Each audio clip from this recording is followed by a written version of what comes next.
हाँ, तो हम लोग क्या पढ़ना था? आज हम लोग को शुरू करना है संविधान, हिस्टोरिकल बैकग्राउंड।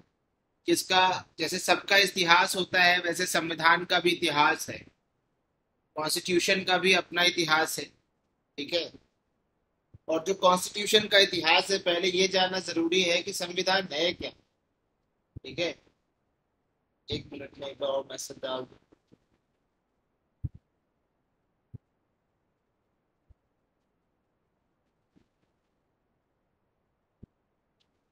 ठीक है। तो जैसे सब चीज का इतिहास होता है वैसे संविधान का भी अपना एक इतिहास है। तो पहले ये चीज जानिए कि संविधान क्या है। संविधान किसको कहते हैं? तो आप में से कौन बताना चाहेगा कि संविधान आखिर है क्या? What is constitution? संविधान किसे कहते हैं? आखिर संविधान क्या है? देखिए, संविधान, विधान का मतलब होता है नियम कानून। सब मतलब समान, या जिनका सिद्ध वो हो, समुच्चय जिसको बोलते हैं। तो जो विधान, जो नियम कानूनों का एक संग्रह है, किताब है जहां पर नियम कानून लिखे हुए हैं, उन्हीं उसी किताब को संविधान कहते हैं। जहां पर विधान मतलब कानून दिए गए हैं, देश को चलाने के विधान, दैट इज कॉल्ड संविधान।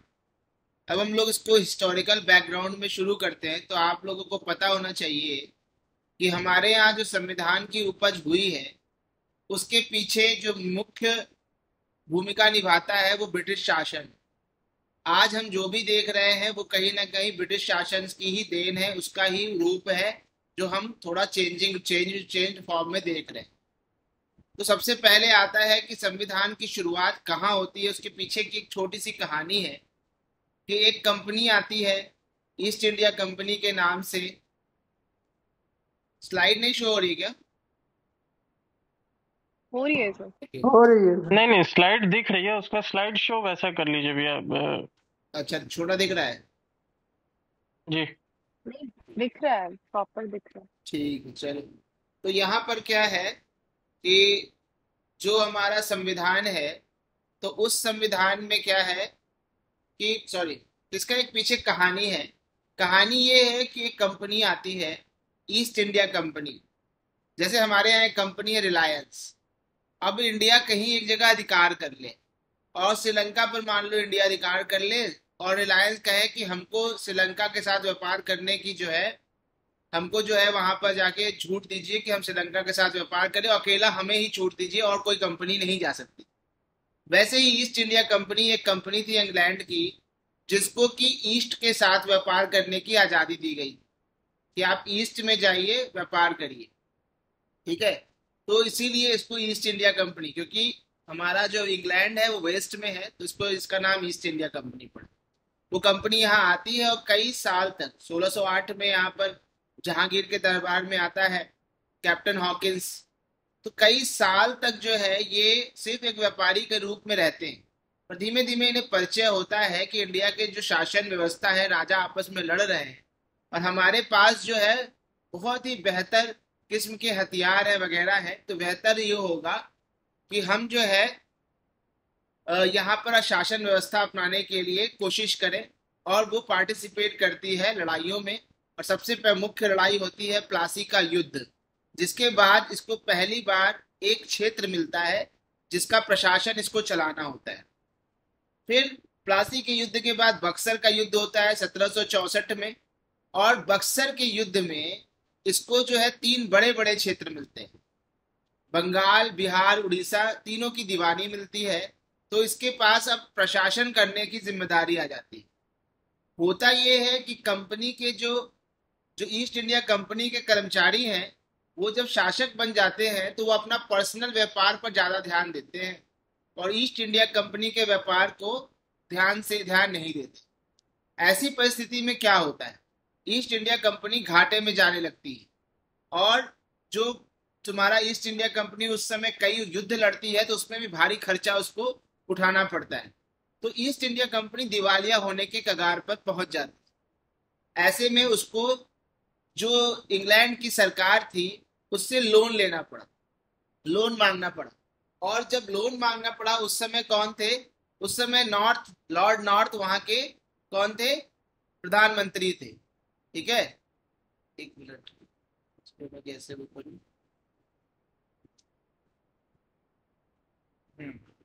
उस समय जो थे लॉर्ड नॉर्थ जो थे वहां के प्रधानमंत्री थे ब्रिटेन के।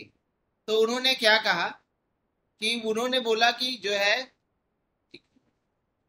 हाँ, तो वहां पर जो है रेगुलेटिंग एक्ट की उन्होंने बोला कि ठीक है, हम आपको लोन तो देंगे, लेकिन अब हम आपके जितने भी गतिविधियां हैं भारत में उसे हम नियंत्रित करेंगे, कंट्रोल करेंगे।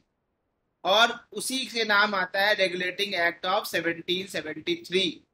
ये पहला कदम था ब्रिटिश सरकार का कंपनी की गतिविधियों को कंट्रोल और रेगुलेट करने का। ठीक है, और पहली बार कंपनी को एक प्रशासनिक इकाई के रूप में भी माना गया, राजनीतिक इकाई के रूप में भी माना गया कि अब वो केवल बिजनेस करने वाली एक संस्था नहीं है, अब उसके पास एक प्रशासन चलाने की जिम्मेदारी भी है। और उसका केंद्रीय प्रशासन स्टार्ट होता है, सेंट्रल एडमिनिस्ट्रेशन स्टार्ट होता है। ठीक है, तो इसमें सबसे पहला क्या होता है? उस समय जो ईस्ट इंडिया कंपनी होती है वो जो है भारत में उसके 3 मुख्य केंद्र होते हैं। और वो तुम्हारे 3 मुख्य केंद्र कहाँ कहाँ होते हैं? एक यहाँ पर बॉम्बे होता है, एक इधर कलकत्ता होता है, और एक यहाँ पर मद्रास होता है। उस समय कलकत्ता का महत्व बहुत ज्यादा होता है और हर प्रेसिडेंसी में एक एक गवर्नर होता है, यहाँ पर एक गवर्नर, यहाँ पर एक गवर्नर। लेकिन कलकत्ता उस समय भारत में बहुत महत्वपूर्ण स्थान रखता है, तो यहाँ के गवर्नर को एक स्पेशल पावर दे दी जाती है, उसको गवर्नर जनरल ऑफ बंगाल कहा जाने लगता है। और वो भारत के जितने भी क्षेत्र थे ब्रिटिश कंपनी के अंडर में, उसका मेन सर्वे सर्वा या मेन एडमिनिस्ट्रेटर हो जाता है, मेन प्रशासक हो जाता है। और पहला गवर्नर जनरल कौन था बंगाल का? Warren Hastings. अब इस वारेन हेस्टिंग्स की सहायता के लिए एक एग्जीक्यूटिव काउंसिल बनाई जाती है, कार्यपालिका परिषद। ठीक है, जिसमें 4 मेंबर्स होते हैं। और वो 4 मेंबर्स का नाम क्या होता है? John Clavering, George Monson, Richard Barwell और फिलिप फ्रांसिस। ये 4 मेंबर होते हैं। और जो गवर्नर होता है बॉम्बे और मद्रास का, वो बंगाल के गवर्नर के अंडर में काम करना शुरू कर देते हैं। अब हमने बताया था आप लोगों को कि ये जो कंपनी के कर्मचारी थे वो अपना निजी व्यापार करना शुरू कर दिए थे, इसलिए कंपनी को नुकसान था। तो इस एक्ट ने क्या किया? प्राइवेट व्यापार को, प्राइवेट ट्रेड को बंद कर दिया और कंपनी के ऑफिशियल्स को बोला कि तुम अब वहां के नागरिकों से, वहां के जो निवासी हैं उनसे गिफ्ट नहीं लोगे। जो कोर्ट ऑफ डायरेक्टर्स थे उनसे ये कहा गया कि अब कोर्ट ऑफ डायरेक्टर्स कौन थे? ये जो ईस्ट इंडिया कंपनी थी, उस ईस्ट इंडिया कंपनी को चलाने के लिए जो मेन बड़े बड़े शेयर होल्डर्स थे, जो कंपनी के मालिक जैसे थे, वो 24 थे।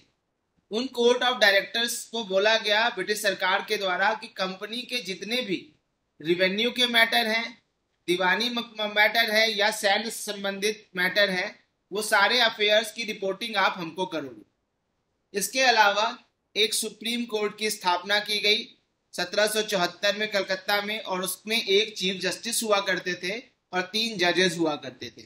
3 जज कौन कौन थे? चैम्बर्स, लेमिस्टर, हाइड, और चीफ जस्टिस कौन थे? Elijah Impey. अब इस पेज में से ढेर सारे सवाल आते हैं। पहला तो यही आता है, बंगाल का पहला गवर्नर जनरल कौन था? Warren Hastings. दूसरा ये सवाल आता है कि एग्जीक्यूटिव के जो 4 मेंबर थे कौन कौन थे। तीसरा सवाल ये आता है कि सुप्रीम कोर्ट की स्थापना कब हुई थी और कहाँ हुई थी। फिर आता है पहले चीफ जस्टिस कौन थे। तो इस तरह से आप जो है एक एक करके इसको देख सकते हैं। अब हुआ क्या कि रेगुलेटिंग एक्ट आया और उसने 2 पावर सेंटर बना दिए, एक सुप्रीम कोर्ट और दूसरा गवर्नर जनरल। यहाँ पर सुप्रीम और डिफाइन भी नहीं किया कि दोनों के मामले क्या क्या अलग होंगे। आप लोगों को पता होना चाहिए कि उस समय का जो गवर्नर जनरल है उसके पास जुडिशरी पावर भी थी। तो अब ये दिखाना, शो करना था कौन बड़ा है, गवर्नर जनरल बड़ा है कि सुप्रीम कोर्ट बड़ा है। तो ये एक्ट आता है सेटलमेंट का। उसमें कहता है कि सुप्रीम कोर्ट जो है वो गवर्नर जनरल से बड़ा नहीं है, सबसे बड़ा गवर्नर जनरल ही है। तो कलकत्ता में जो ये सुप्रीम कोर्ट है वो कलकत्ता के सारे निवासियों पर इसका न्याय जुरिस्डिक्शन होगा, और ये वहां के निवासियों के जो मुकदमे होंगे उनके जो पर्सनल लॉज हैं, जैसे हिंदुओं के मुकदमे हिंदू लॉ के अनुसार और मुस्लिमों के मुकदमे मुस्लिम लॉ के अनुसार ही। कोई कुछ कह रहा है? तो मुस्लिमों के मुकदमे मुस्लिम लॉ के अनुसार ही सॉल्व किए जाएंगे। अब इसमें एग्जेम्पशन क्या दिया गया, किसको किसको छूट दिया गया कि आखिर सुप्रीम कोर्ट के न्यायाधिकार से बाहर कौन कौन होगा। तो गवर्नर जनरल, उसकी एग्जीक्यूटिव काउंसिल और कंपनी के कर्मचारी जो अपना ऑफिशियल कैपेसिटी में जो काम करेंगे वो सारे के सारे मामले गवर्नर सुप्रीम कोर्ट के न्यायाधिकार से बाहर होंगे। सुप्रीम कोर्ट उन पर कोई निर्णय नहीं दे पाएगा। दूसरा, जो राजस्व के मामले हैं, रिवेन्यू के मैटर हैं, वो भी सुप्रीम कोर्ट के बाहर होंगे। कौन देखेगा रिवेन्यू का मैटर? फिर किसके हाथ में होगा? कंपनी कंपनी कंपनी के हाथ में। ठीक है, तो कंपनी के हाथ में मेनली गवर्नर जनरल के हाथ में होगा और वही रिवेन्यू के मैटर्स देखे। अब एक होता है सुप्रीम कोर्ट, तो जगह जगह प्रांतों में भी न्यायालय थी। अब उन न्यायालय की अपील कहाँ होगी? सुप्रीम कोर्ट में या गवर्नर जनरल की काउंसिल में? तो अमेंडमेंट एक्ट ने कहा कि गवर्नर जनरल की काउंसिल में ही जाके अपील होगी प्रोविंशियल कोर्ट की। प्रांतों में जो न्यायालय है वहां से मुकदमों की अपील करना है तो आप सुप्रीम कोर्ट नहीं जाएंगे, आप गवर्नर जनरल की काउंसिल में जाएंगे। और गवर्नर जनरल की जो काउंसिल है वही इन प्रांतों के न्यायालयों के लिए नियम बनाएगी और प्रांतों में जो परिषदें हैं उनके लिए भी नियम बनाएगी। तो समझ में आया कि सुप्रीम कोर्ट से बड़ा बना दिया गया इस एक्ट के द्वारा किसको? आपके गवर्नर जनरल। क्लियर हुआ ये मामला? कहीं कोई डाउट किसी को? चलिए नेक्स्ट। नेक्स्ट पे ये है कि तो नेक्स्ट में क्या है, अब आता है पिट्स इंडिया एक्ट ऑफ 1784। हमने बताया था कि उससे पहले लॉर्ड नॉर्थ की सरकार थी। तो लॉर्ड नॉर्थ की सरकार के समय में क्या हुआ, उस समय लॉर्ड नॉर्थ के बाद एक मिली जुली सरकार बनी फॉक्स की और नॉर्थ की। ब्रिटेन में एक सरकार चल रही थी, तो वो कोएलिशन गवर्नमेंट थी, जो मिली जुली सरकार होती कई पार्टियों की, वो चल रही थी। और वो एक बिल लेकर आती है इंडिया के लिए, और उसमें कहा जाता है कि ईस्ट इंडिया कंपनी का नेशनलाइजेशन कर दिया जाए और इसको वहां के राजा जो हैं वो अपना अपमान मानते हैं, वो उसके एकदम एंटी हो जाते हैं। तो हाउस ऑफ कॉमन्स में वहां दो सदन होता है, जैसे यहाँ लोकसभा राज्यसभा, वहां भी दो सदन होता है, House of Commons and House of Lords. तो हाउस ऑफ कॉमन में तो पास हो जाता है, लेकिन जब हाउस ऑफ लॉर्ड्स में जाता है वो बिल, तो राजा कहते हैं इस बिल को जो भी पास करेगा उसको मैं अपना शत्रु मानूंगा। तो वो बिल जो है वो वहां पर कोलैप्स कर जाता है, और जब भी कोई बिल सरकार का फेल हो जाता है तो सरकार क्या होती है, क्या माना जाता है, उसका बहुमत नहीं है, तो वो सरकार गिर गई। और फिर नई सरकार आई पिट से, और उसके जो प्राइम मिनिस्टर थे विलियम पिट थे, और वही लेकर आते हैं पिट्स इंडिया एक्ट 1784 का, उस वाले बिल को ही संशोधित रूप में लाते हैं। तो एकमात्र ऐसा अवसर था कि भारत के किसी मामले की वजह से ब्रिटेन में सरकार गिरी हुई हो, एकमात्र अवसर था वो। तो इसीलिए वो कहानी बताया, क्योंकि वो पीसीएस वगैरह में पूछ लेते हैं। ठीक है, समझ में आया ये बात? क्लियर हुआ थोड़ा? अब आता है पिट्स इंडिया एक्ट 1784 का। ये एक्ट आया क्यों था? ये एक्ट कॉमर्शियल और पॉलिटिकल फंक्शन, कंपनी के दो काम हो गए थे। अब कंपनी अब व्यापारी भी थी, कंपनी अब राजा भी थी। तो कंपनी को दो काम करने थे, एक तो व्यापार करना था और एक उसको राजनीतिक काम करना था। तो जो उसके व्यापार का काम और राजनीतिक के काम को दोनों को ही क्या किया, इसने अलग अलग कर दिया। तो दो सिस्टम बना, ड्यूअल सिस्टम ऑफ गवर्नमेंट का, एक जिसको कोर्ट ऑफ डायरेक्टर्स चला रहे थे और एक नई बॉडी बन गई बोर्ड ऑफ कंट्रोल। ठीक है, अब ये जो कोर्ट ऑफ डायरेक्टर्स थे, हम पहले ही बता दिए, कंपनी के 24 शेयर बड़े बड़े शेयर होल्डर्स थे जो कि जिनको डायरेक्टर्स का संज्ञा दी गई थी। तो ये जो कोर्ट ऑफ डायरेक्टर्स था, इसको क्या करना था, कंपनी के व्यापारिक मामलों को देखना था, और बोर्ड ऑफ कंट्रोल को क्या देखना था, उसके राजनीतिक मामलों को देखना था। किसके राजनीतिक मामलों को? कंपनी के राजनीतिक मामलों को देखना था। ठीक है। अब ये जो बोर्ड ऑफ कंट्रोल था, ये इसके 6 मेंबर थे, और ये 6 मेंबर कौन थे? Privy counsellors. प्रिवी काउंसलर्स क्या होते थे? ब्रिटेन में राजा होता था, और राजा की परिषद होती थी, राजा को सलाह देने के लिए एक सभा होती थी, उस सभा के मेंबर्स को बोला जाता था प्रिवी काउंसलर्स। वो बड़े बड़े अनुभवी पॉलिटिशियंस होते थे, और उन्हें ही बोला जाता था प्रिवी काउंसलर्स। ठीक है। तो यहाँ पर जो है, जो ये मेंबर्स थे, इसमें एक था सेक्रेटरी ऑफ स्टेट, दूसरा था चांसलर ऑफ एक्सचेकर, वहां के खजाने का जो मेन फाइनेंस मिनिस्टर जैसा व्यक्ति होता था, और 4 और प्रिवी काउंसलर्स। और जितने भी मिलिट्री, सिविलियन और रिवेन्यू मैटर्स थे, जितने भी सैन्य मामले थे, नागरिक वाले मामले थे और राजस्व के मामले थे, वो इस बोर्ड ऑफ कंट्रोल के अंदर ला दिए गए। और बिना इस बोर्ड ऑफ कंट्रोल के परमिशन के गवर्नर जनरल कोई संघर्ष शुरू नहीं कर सकता था किसी राजा के साथ, और ना ही उसके साथ कोई संधि कर सकता था। बोर्ड ऑफ कंट्रोल ने उनको कंट्रोल करना शुरू किया।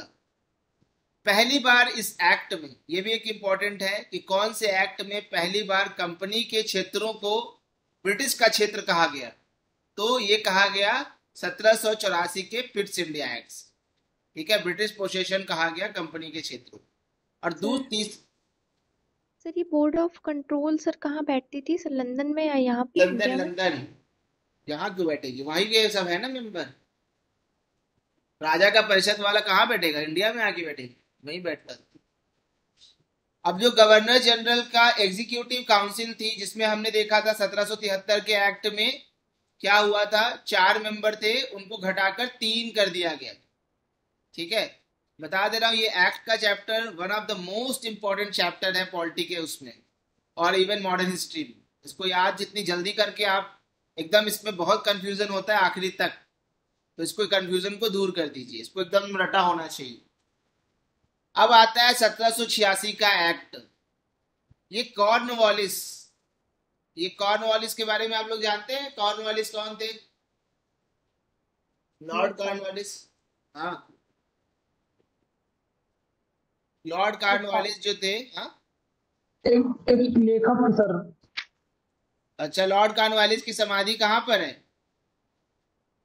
गाजीपुर। गाजीपुर। तो लॉर्ड कॉर्नवालिस की समाधि जो है गाजीपुर। ये इतना बड़े योद्धा थे कि ये अमेरिका हार के आए थे। अमेरिका हार के आए थे। अमेरिका के इंडिपेंडेंस के हार में वॉशिंगटन ने इनको हरा दिया था, तो वहां से ये हार कर आए थे। यहाँ पर ये वारेन हेस्टिंग्स के बाद दूसरे गवर्नर जनरल बनते हैं, लेकिन इनकी जो है अपनी सैन्य वाली जो है उस पर बड़ा गर्व रहता है। तो इन्होंने कहा कि देखो, गवर्नर जनरल ऑफ बंगाल भी हम ही रहेंगे और सेना के प्रमुख भी हम ही रहेंगे, हमारी 2 डिमांड मानी जाए। और दूसरा, गवर्नर जनरल की काउंसिल जो भी डिसीजन लेगी उस पर हम वीटो लगा सकते हैं, हमारा डिसीजन उनको मानना पड़ेगा। तो एक्ट ऑफ 1786 के द्वारा कॉर्नवालिस की ये दोनों ही मांगे मान ली गई। गवर्नर जनरल भी थे ये और कमांडर इन चीफ भी थे ये भी क्वेश्चन आ सकता है, कौन सा ऐसा वो था जो गवर्नर जनरल भी था और कमांडर इन चीफ भी था। ठीक है, प्रश्न बनाना सीखिए। अब आता है चार्टर एक्ट ऑफ 1793। तो कंपनी की एकाधिकार को 20 सालों के लिए और बढ़ा दिया गया, और जो गवर्नर जनरल वारेन हेस्टिंग्स को ये शक्ति मिली थी कि वो जो काउंसिल है उसके निर्णयों को पलट सके, वो शक्ति भविष्य के गवर्नर जनरलों को भी दे दी गई। ठीक है, और प्रेसिडेंसी के गवर्नर्स को भी दी गई। प्रेसिडेंसी मतलब राज्यों के गवर्नरों को भी दी गई। और इसमें क्या हुआ कि सरकार को जो बॉम्बे और मद्रास के प्रेसिडेंसीज थे उन पर और कंट्रोल दे दिया गया।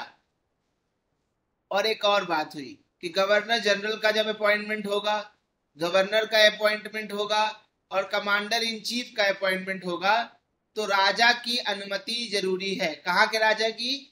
ब्रिटेन के राजा की अनुमति जरूरी कर दी गई। उसके अनुमति के बिना ये संभव नहीं था। इसमें एक और इम्पोर्टेंट काम हुआ था कि जो माल अदालतें थी वो खत्म कर दी गई। क्यों? क्योंकि जो रिवेन्यू एडमिनिस्ट्रेशन था और जुडिशरी फंक्शन था, दोनों को अलग कर दिया गया कंपनी का। कंपनी का में जो कलेक्टर साहब थे, जो कि रिवेन्यू माल अदालतें बनाया करते थे, वहां बैठा करते थे, वो चीजें वहां से रिवेन्यू कोर्ट्स को समाप्त कर दिया गया। अब कहा गया कि कंपनी जो है कि जो जुडिशरी फंक्शन है वो कंपनी से हटा दिया गया। माल अदालतें चली गई, ये काम जुडिशरी को दे दिया गया। ठीक है, leading to the disappearance of Mal Adalat. तो माल अदालत चली जाती है। ये एग्जाम में बहुत बार आ चुका है। कौन से एक्ट के द्वारा माल अदालतें गायब होती हैं? 1793 के एक्ट के साथ। फिर आता है सीनियर कंपनी ऑफिशियल्स। जो बड़े बड़े सीनियर ऑफिशियल्स थे, अगर उनको इंडिया छोड़ना था तो बिना परमिशन के वो छोड़ नहीं सकते थे, स्टेशन लीव लेना ही पड़ेगा। अगर वो स्टेशन लीव लिए बिना चले गए तो रेजिग्नेशन माना जाएगा, उनको त्याग पत्र मान लिया जाएगा, वो कंपनी में काम नहीं करना चाहते। इसके अलावा इसी एक्ट में फिर से कंपनी ने क्या किया, जो इंडिविजुअल्स थे उनको लाइसेंस देना शुरू किया कि आप लोग जो है भारत में व्यापार कर सकते हैं कंपनी के नाम पर। कंपनी के एम्प्लॉइज भी जो है वो व्यापार कर सकते हैं। ऐसा उसने क्यों किया पता है आप लोगों को? कंपनी क्या करती थी कि चाइना में यहाँ पर अफीम उगाती थी और चाइना में बेचती थी। अगर वो कंपनी खुद करती तो बदनाम होती, उसके ऊपर लांछन आता। वो प्राइवेट कहे कि आप लोग भी यहाँ व्यापार कर सकते हो, आपको आजादी है। तो कंपनी के ऑफिशियल्स जो थे वो क्या करते थे, अफीम का व्यापार करते थे चाइना में। और चाइना में अभी आप लोग पढ़ेंगे वर्ल्ड हिस्ट्री में कि वहां पर ओपियम वार हुआ था। ये क्या था? चाइना में जब पता चला कि वहां पर अफीम का बहुत ज्यादा व्यापार हो रहा है और ब्रिटिश इंडिया कर रहा है, ब्रिटिश इसको बढ़ावा दे रहे हैं, क्योंकि वो लोग जो वहां से व्यापार करते थे, चाइना से जो लोग वो सामान लेते थे ब्रिटेन वाले, वो ये नहीं चाहते थे कि उसके बदले में उन्हें अपने जेब से पैसा देना पड़े। तो वो लोग क्या करते थे, अफीम उनको बेचते थे, बदले में उनसे सामान लेते थे, और वहां के लोग बच्चों को अफीम की लत लग गई। जब वहां के राजा को ये पता चला तो उसने अफीम को व्यापार को रोक लगवा दिया। तो फिर क्या हुआ? वही हुआ कि इनके पास हथियार था और इन्होंने हथियार के बल पर उनको हराया, और फिर से अफीम की क्या शुरू हो गई, ट्रेड शुरू हो गई। तो इसको ओपियम वॉर कहते हैं वर्ल्ड हिस्ट्री में। इसको 1839-40 के करीब की बात है जब ओपियम वॉर हुआ था। उसके बाद क्या हुआ, एक और इम्पोर्टेंट काम, जो बोर्ड ऑफ कंट्रोल था उसकी सैलरी जो थी अब कंपनी को देना था, और वो भी इंडिया के रिवेन्यू से। इंडिया से जो पैसा कमा रहे हैं उसी के पैसे से बोर्ड ऑफ कंट्रोल के मेंबर्स को सैलरी देना शुरू हुआ। मतलब आपका धन विदेश में जाने लगा। ठीक है, उसके बाद क्या हुआ कि सारे एक्सपेंसेस के बाद कंपनी को, ब्रिटिश गवर्नमेंट को 5 लाख रुपया देना होता था इंडियन रिवेन्यूज में से एनुअली। हर साल इंडियन रिवेन्यू से 5 लाख रुपया, 5 लाख पाउंड नहीं, 5 लाख रुपया ब्रिटिश सरकार को देना था। किसको? कंपनी को। ये सब 1793 के प्रमुख प्रावधान है जो कि एग्जाम के लिए बहुत इंपॉर्टेंट है। अब आता है चार्टर एक्ट ऑफ 1813।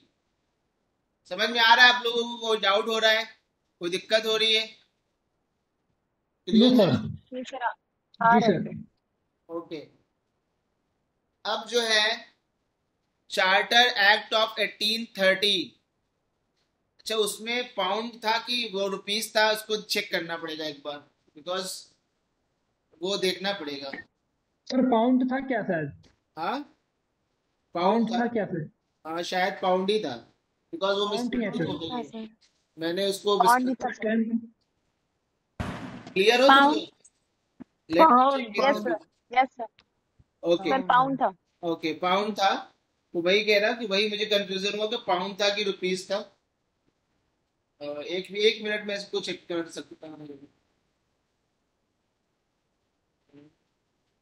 चलो देख लेंगे, पाउंड ही था वैसे। वो रुपया क्यों देंगे, रुपया तो देंगे नहीं ना उसको। कॉमन सेंस की बात भी है कि ब्रिटिश रुपया थोड़ी लेंगे। हाँ सूरज, ओके पाउंड चल रहा था सर उस टाइम। हाँ तो वो रुपया क्यों लेंगे, वो ऐसे भी कॉमन सेंस की बात है। ब्रिटेन को देंगे तो पाउंड में ही देंगे, वो रुपया थोड़ी लेंगे। तो 5 लाख पाउंड था। ठीक है, चार्टर एक्ट ऑफ 1813 तो जो चार्टर एक्ट ऑफ 1813 में ये क्वेश्चन बहुत लोग कंफ्यूज होते हैं कि कौन सा एक्ट था जिसमें मोनोपोली या एकाधिकार समाप्त किया गया। तो वो एक्ट 1813 था, लोग 1833 को आंसर मार देते हैं।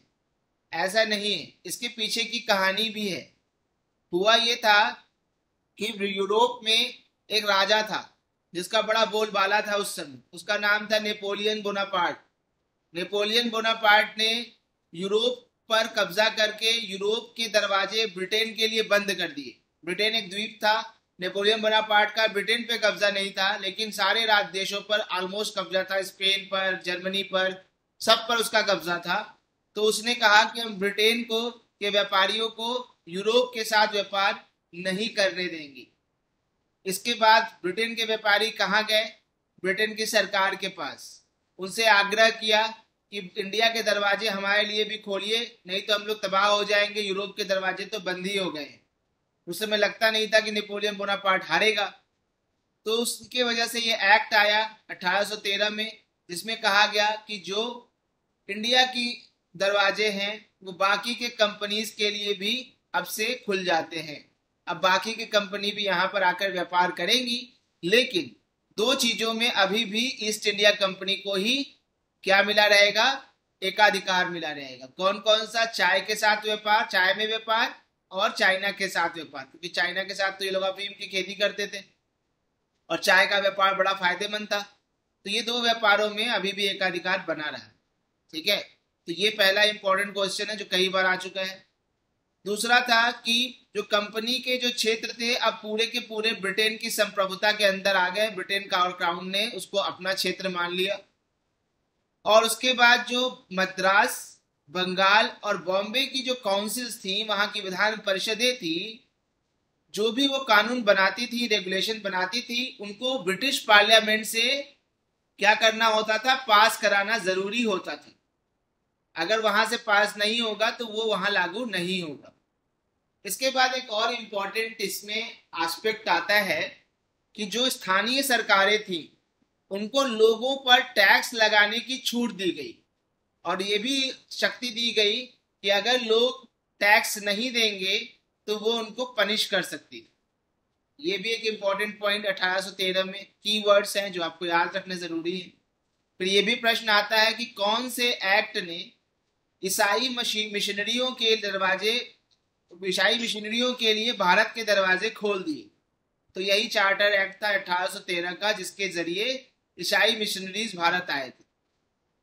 और इसमें एक और प्रावधान था कि 1 लाख रुपए ईस्ट इंडिया कंपनी को हर साल खर्चा करना होगा भारत में शिक्षा के लिए। और वो कौन सी शिक्षा देंगे? वेस्टर्न एजुकेशन ही तो देंगे, इंडियन शिक्षा थोड़े देंगे, तो वेस्टर्न एजुकेशन के लिए। तो ये चार्टर एक्ट 1813 के मुख्य पॉइंट्स थे। पहला आपको याद रखना है, मोनोपोली खत्म हुआ, क्रिश्चियन मिशनरीज आए, 1 लाख रुपया देना शुरू हुआ, और टैक्स के लिए छूट मिली लोकल गवर्नमेंट्स को। ठीक है, उसके बाद आता है चार्टर एक्ट ऑफ 1833। अब यहां पर जो आप देख रहे हैं धीमे धीमे जो केंद्र की सरकार है उसका जो शिकंजा होता है वो स्टेट की सरकारों पर बढ़ता चला जाता है। और चार्टर एक्ट 1833 में ये शिकंजा सबसे ज्यादा बढ़ जाता है।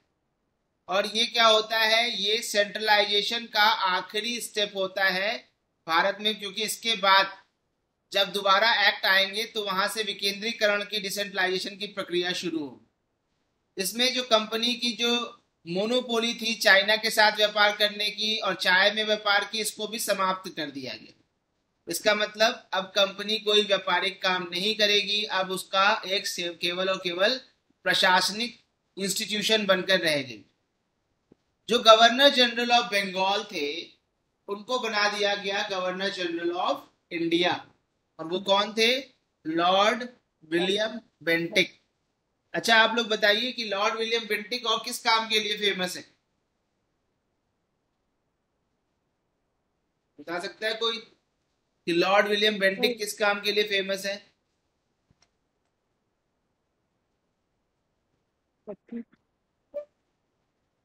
ओ बाबा, चलो बाबा, तुम अच्छी चीज बतावा करो। लॉर्ड विलियम बेंटिक जो है वो फेमस है सती प्रथा को समाप्त करने के लिए। अपने अपने प्रथा को माइक ऑफ समाप्त कर लो, मयंक माइक ऑफ करो।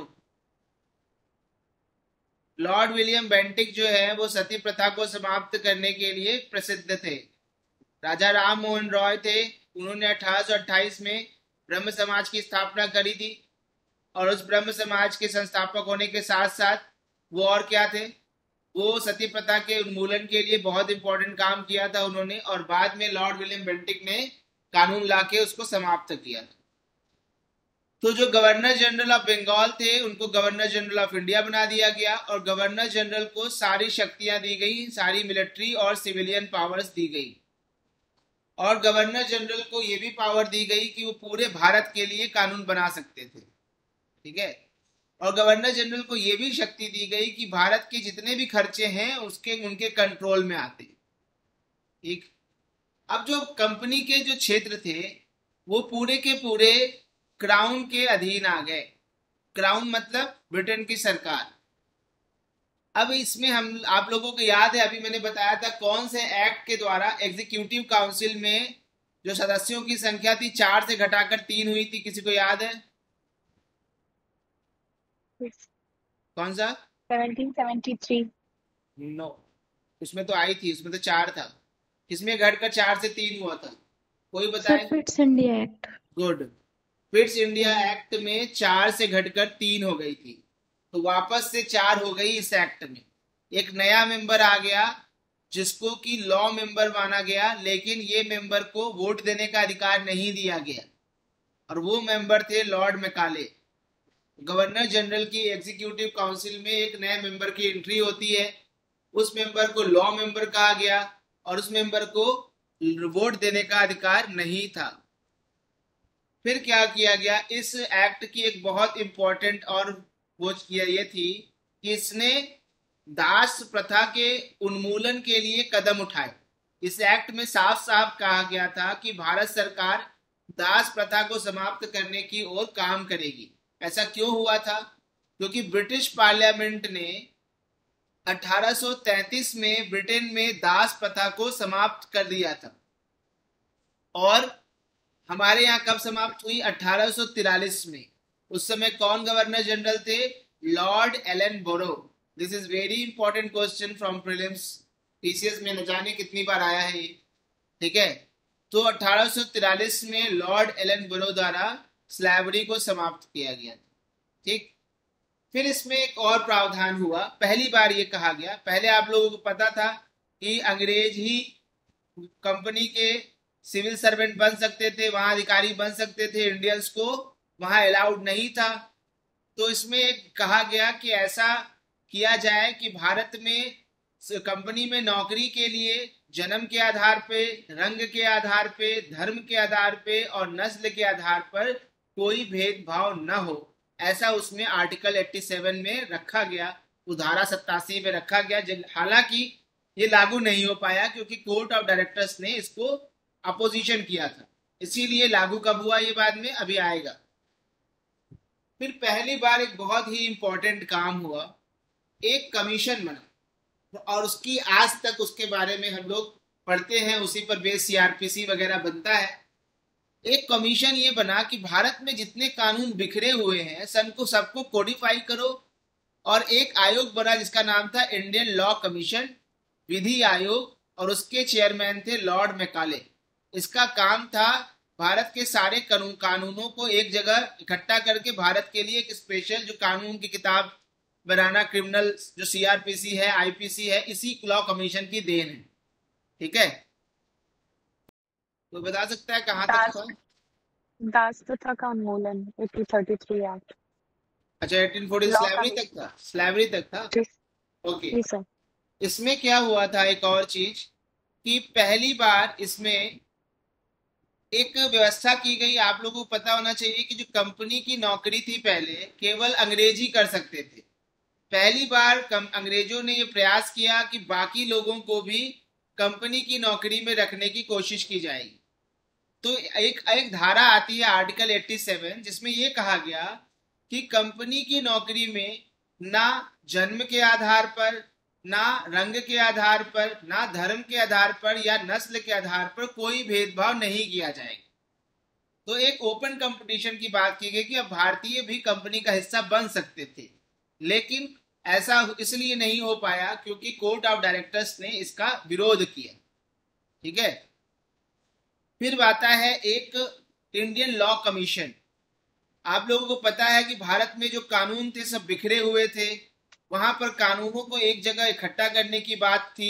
इसलिए क्या था कि एक आयोग बनाया गया जिसका मेन मकसद था कि भारत के जितने भी कानून हो उसको हम एक जगह कोडिफाई करें। और पहला आयोग बनता है लॉर्ड मैकाले की अध्यक्षता में। ये भारत के सारे कानूनों को कोडिफाई करता है। ठीक है। आज सीआरपीसी, आईपीसी जो आप देखते हैं वो कहीं ना कहीं वो इसी लॉ कमीशन की देन है। फिर हम लोग देखते हैं कि हम लोगों ने 1813 के एक्ट में देखा था कि वहां पर ईसाई मिशनरियों को भारत में आने की छूट दी गई थी, लेकिन इनकी संख्या बढ़ती चली गई तो विरोध होना शुरू किया। विरोध होना शुरू हुआ तो इस एक्ट में ये कहा गया कि जो क्रिश्चियन इंस्टीट्यूशंस हैं वो बहुत ज्यादा मात्रा में नहीं खुल पाएंगे, उनको रेगुलेट किया जाएगा, उनके इस्टेब्लिशमेंट को देखा जाएगा कि कितने हैं। और ये भी कहा गया कि केवल 3 बिशप्स होंगे इंडिया में। तो इस तरह से ईसाई मिशनरियों की संख्या को नियंत्रित करने की बात कही गई, जो कि एक विरोधाभास है। ठीक है। फिर आता है ये एक्ट आपका खत्म होता है 1833 का, और फिर आता है 1853 का एक्ट। देखिए ये सारे जो एक्ट्स हैं इसको ठहर के पढ़िए और इसको अपने दिमाग में सोचिए किस एक्ट में क्या हुआ था। ठीक है। अभी मैं आप लोगों से पूछता हूँ किसी एक आदमी से कि 1833 एक्ट के 3 इंपॉर्टेंट पॉइंट्स बताइए। कोई भी व्यक्ति बताए जो बताना चाहे, या मैं एक एक से किसी से पूछूं क्योंकि मैं बता चुका हूँ। सूरज बताइए कौन से 3 इंपॉर्टेंट पॉइंट्स थे 1833 के एक्ट के। आवाज आ रही सूरज मेरी? जी सर। हाँ बताओ कौन कौन से इंपॉर्टेंट पॉइंट थे 1833 के एक्ट के। सर एक दास प्रथा थी सर। एक दास प्रथा, ठीक है। और Indian law commission. Indian law commission, बहुत बढ़िया। और सर एक थी जो है मतलब ईस्ट इंडिया कंपनी में मतलब काम करने के लिए जो बना था आर्टिकल 87। गुड, बहुत बढ़िया। अब और कोई एक आदमी बताए कि आखिर में श्रद्धा ये बताइए कि हाँ कोई बताना बोल रहा था, ये बताइए कि इसका बंगाल की मेन गवर्नर कौन सा? बंगाल की गवर्नर जनरल को इंडिया का गवर्नर जनरल बनाया। गुड, बहुत बढ़िया। बंगाल के गवर्नर जनरल को इंडिया का गवर्नर जनरल बनाएंगे। अब एक बात बताइए, 1793 के एक्ट का एक्चुअली रिवाइज इसलिए कर रहा हूँ बिकॉज ये कंफ्यूज होता है। 1793 के एक्ट के 2 इंपॉर्टेंट प्रोविजंस बताइए। कोई भी आदमी अपना हैंड रेज करिए, उससे ही पूछूंगा। अंशु तिवारी बताइए। सर कंपनी के अधीन मतलब प्रांत शासन उस प्रांत के गवर्नर के परिषद के अधीन कर दिए गए और कंपनी के कर्मचारी और वस्तुओं भारतीय राजकोष से दिए जाते। गुड। और कोई प्रोविजन बताइए कोई जान जो इम्पोर्टेंट था। सर हम बताएं? हाँ बताओ। सर जो गवर्नर जनरल बाकी हैं और बाकी जो गवर्नर है प्रेसिडेंसीज को, उनको अब अपनी काउंसिल का मतलब जो डिसीजन है उसको ओवरराइड करने की पावर दे दी गई।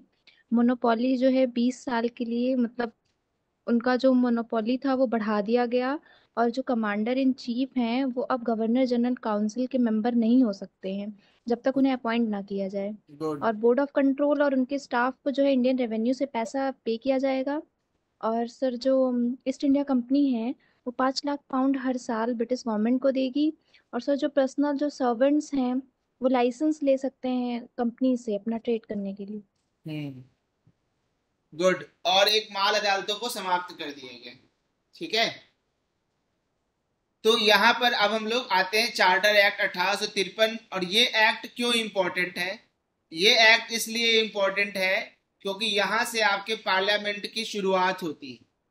यही नींव पड़ती है और यहीं से पहली बार कंपनी के कार्यपालिका के काम, एग्जीक्यूटिव फंक्शंस और लेजिस्लेटिव फंक्शन, कानून बनाने का काम और कानून का पालन कराने का काम, दोनों में अंतर शुरू होता है। क्वेश्चन आता है कि कब पहली बार ऐसा सेपरेशन हुआ था? 1853 के एक्ट में। एक काउंसिल बनती है जिसमें गवर्नर जनरल होते हैं, कमांडर इन चीफ होते हैं, एग्जीक्यूटिव काउंसिल होते हैं। ये एग्जीक्यूटिव काउंसिल जो पहले थी, ये 6 लोग रहते हैं। ये लोग तो पहले से कानून बनाने में शामिल रहते थे, लेकिन 6 और लोग जोड़े गए। वो 6 और लोग कौन थे? Chief justice of supreme court, supreme court का एक जज और 4 मेंबर्स जिनको लेजिस्लेटिव काउंसिल्स कहा गया।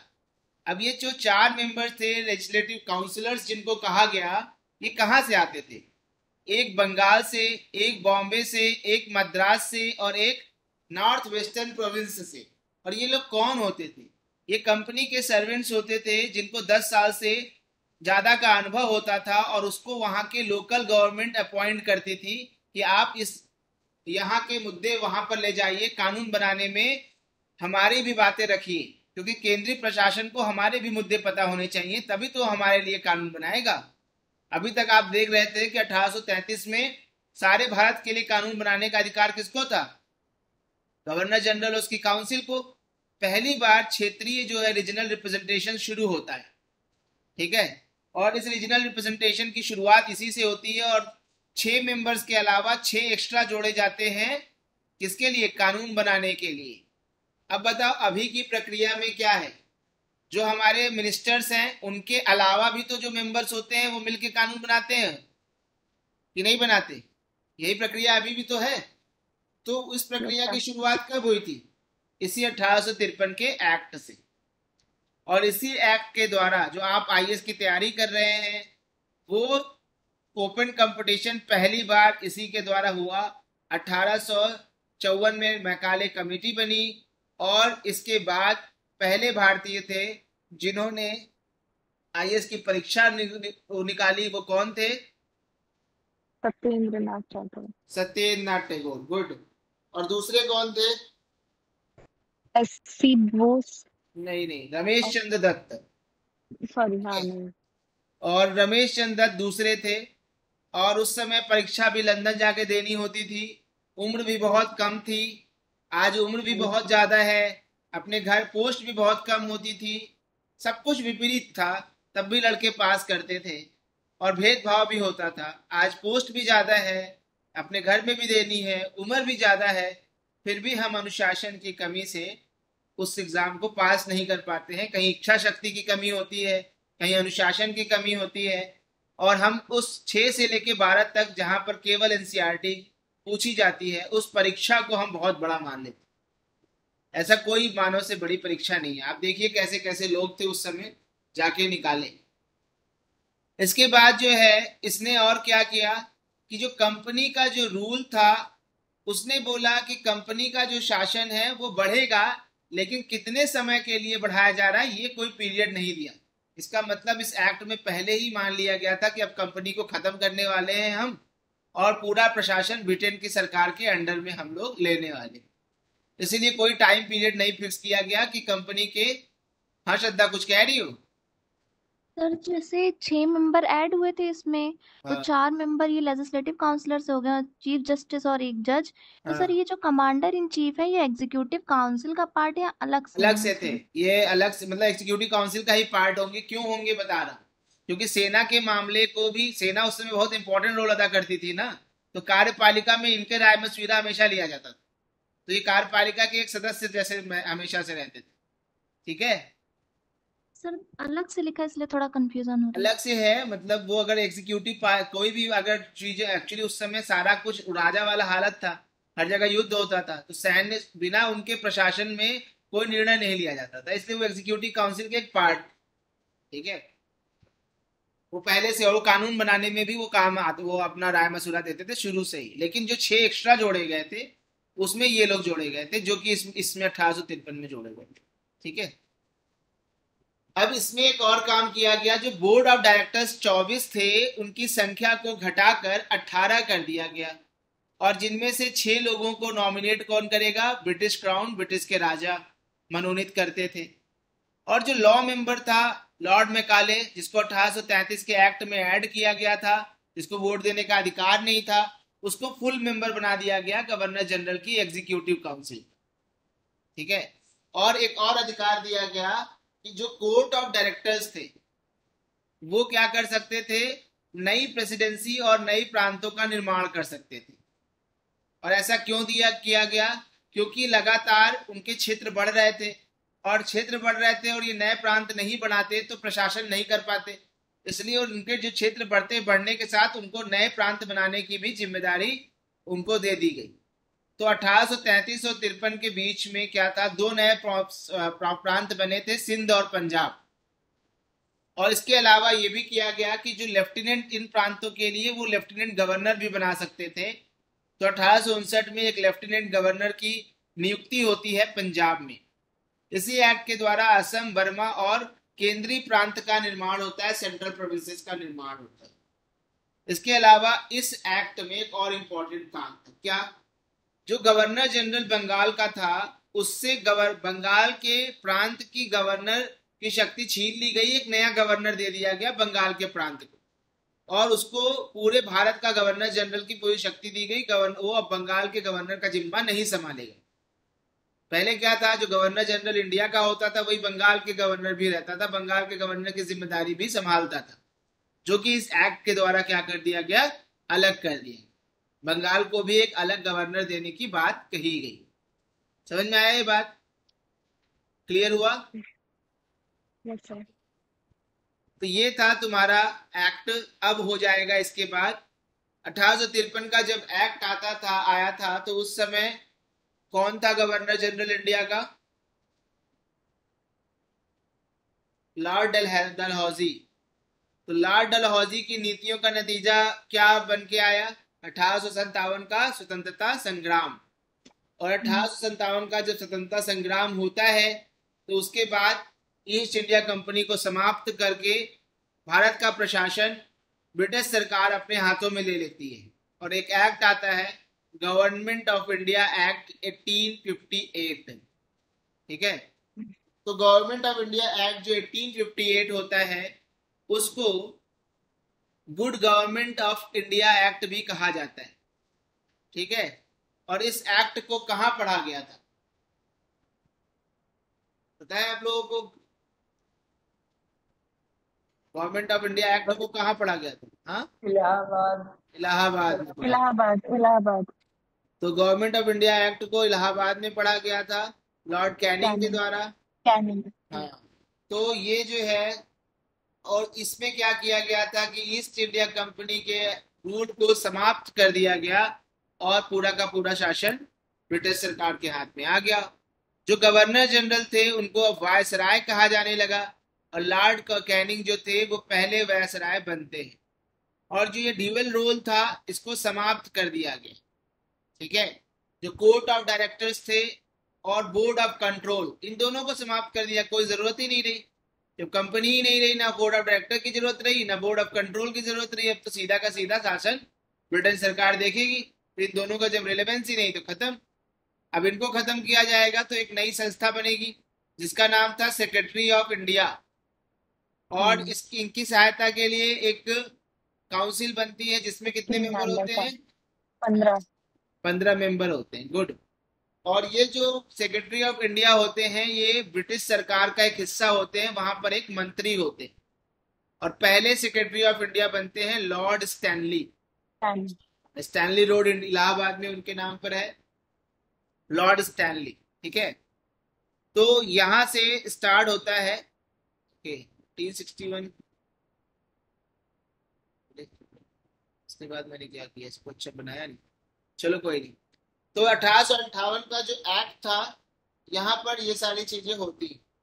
उसके बाद आता है 1861 का एक्ट। ठीक है।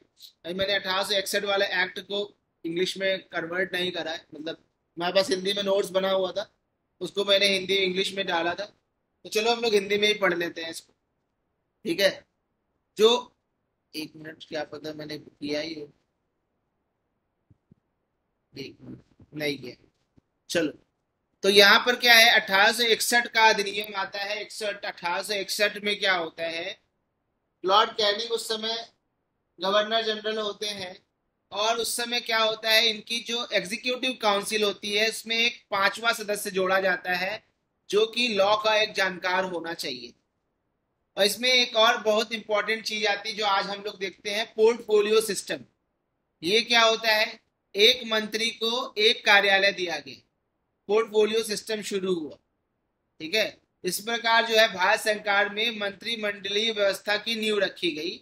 स्टार्ट हुआ कि भारत में क्या होगा, कैबिनेट सिस्टम शुरू हुआ। पहले क्या होता था, जो गवर्नर जनरल था उसकी जो एग्जीक्यूटिव काउंसिल के मेंबर थे वो सारे लोग सारा विभाग देखते थे, कोई एक व्यक्ति एक विभाग का हेड नहीं होता था। जैसे आज हम लोग देखते हैं शिक्षा मंत्री, हम लोग देखते हैं डिफेंस मिनिस्टर, पहले ऐसा नहीं होता था। उसको इस एक्ट में शुरू किया गया। अब यहाँ पर जो केंद्रीय विधान परिषद थी, सेंट्रल लेजिस्लेटिव काउंसिल थी, उसमें जो अतिरिक्त सदस्य थे उनकी संख्या को बढ़ाकर 6 से 12 कर दिया गया। जो एक्स्ट्रा मेंबर जोड़े गए थे वायसराय और उसकी कार्यकारिणी परिषद के अलावा, तो उनको 6 से 12 कर दिया गया, मिनिमम 6 और मैक्सिमम 12। जो एक्स्ट्रा जो सदस्य थे इनको नॉमिनेट कौन करेगा, इनको नॉमिनेट करेगा वायसराय। ठीक है, और इनका कार्यकाल कितने दिन का था, 2 साल का।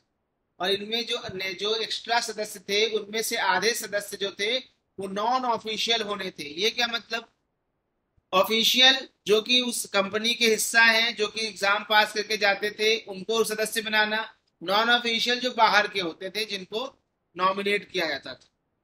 इसमें ऐसा था कि कोई ऐसा लीगल प्रोविजन तो नहीं था कि इंडियंस को भी इस 6 से 12 सदस्यों में लाया जाए, लेकिन 3 लोगों को लॉर्ड कैनिंग ने केंद्रीय विधान परिषद का क्या बनाया, सदस्य बनाया। कौन कौन थे, बनारस के राजा, पटियाला के राजा और सर दिनकर राव, इन तीनों को मनोनीत किया, नॉमिनेट किया। ठीक है, अब ये जो विधान परिषद थी इसका केवल काम था कानून बनाना। ये ना एडमिनिस्ट्रेशन पर प्रश्न पूछ सकती थी और ना ही फाइनेंस पर प्रश्न पूछ सकती थी। और इसी एक्ट के द्वारा पहली बार क्या किया गया, बॉम्बे और मद्रास प्रेसिडेंसी के अधिकार को वापस दे दिया गया और यहीं से डिसेंट्रलाइजेशन की प्रक्रिया शुरू हो गई। जो केंद्रीकरण की प्रक्रिया थी वो वापस विकेंद्रीकरण में शुरू हो गई। जो बॉम्बे और मद्रास के प्रेसिडेंसी को कानून बनाने की शक्ति छीनी गई थी वो उनको वापस दे दी गई। लेकिन जो यहाँ की प्रांतीय परिषदें थी, लेजिस्लेटिव काउंसिल्स थी, उनको उनके द्वारा जो कानून बनाया जाता था उस कानून को वायसराय की अनुमति प्राप्त करना अनिवार्य था। कुछ मामलों में वायसराय की पूर्व अनुमति की जरूरत थी, जैसे कि आज भी हम लोग देखते हैं कुछ मामलों में राष्ट्रपति की पूर्व अनुमति की जरूरत होती है। उसी तरह कुछ मामलों में इनको वायसराय की पूर्व अनुमति की जरूरत थी, वो इंपॉर्टेंट मामले हुआ करते थे। देखो ये जो एक्ट था इसमें क्या था, जो प्रोविंशियल लेजिस्लेटिव काउंसिल्स थी उनके निर्माण की भी इसमें प्रावधान था कि जो प्रांत हैं वहां पर विधान परिषदों की स्थापना की जा सकती है। इस एक्ट के द्वारा ये शक्ति दी गई। और बंगाल में 1862 में एक बनी, नॉर्थ वेस्टर्न प्रोविंस में 1886 में बनी और पंजाब में 1892 में बनी। ठीक है, जो गवर्नर जनरल थे उनको एक और शक्ति दी गई कि वो अध्यादेश ला सकते थे, ऑर्डिनेंस ला सकते थे, ऑर्डिनेंस को पास कर सकते थे। ऑर्डिनेंस क्या होता है, अध्यादेश क्या होता है, जब पार्लियामेंट का सेशन ना चल रहा हो, हाँ सेशन ना चल रहा, हाँ। जब पार्लियामेंट का सेशन नहीं चलता है तो किसी भी एक्ट को पास करने के लिए ऑर्डिनेंस लाया जाता है। ओके, हाँ श्रद्धा तुम क्या कह रही थी? सर वही कि सर जब कार्यकाल ना चल रहा हो तो सर जो वो लॉ इमरजेंसी केस में ले आते हैं 6 महीने के लिए, वही ऑर्डिनेंस है। हाँ, ऑर्डिनेंस जैसे नॉर्मल कानून बनने की प्रक्रिया क्या होती है, पहले सदन से पास होता है कानून और फिर राष्ट्रपति पास करते हैं और तब वो कानून बनता है। लेकिन उल्टा कर दो प्रक्रिया को, पहले राष्ट्रपति लेकर आए कानून और बाद में सदन से पास कराया जाए, क्योंकि बहुत जल्दी है, सदन बैठ नहीं रहा है, इमरजेंसी आ गई है और कानून लाना जरूरी है। तो पहले राष्ट्रपति कानून लेकर चले आते हैं। उसी तरह उस समय गवर्नर जनरल कानून लेके आ जाते थे और बाद में उसको क्या करा जाता था, अप्रूवल ले लिया जाता था, जैसे आज किया जाता है। और उस समय भी मैक्सिमम पीरियड कितना था, 6 महीना। 6 months। ठीक है, 6 महीने में उस ऑर्डिनेंस को पास कराना जरूरी होता था, नहीं तो वो उसके बाद वो क्या हो लैप्स हो जाता, जाता, खत्म हो लैप्स हो जाता, जाता। लैप्स हो जाता। ठीक है, 120 क्या कोमल? आर्टिकल 123 में था। आर्टिकल 123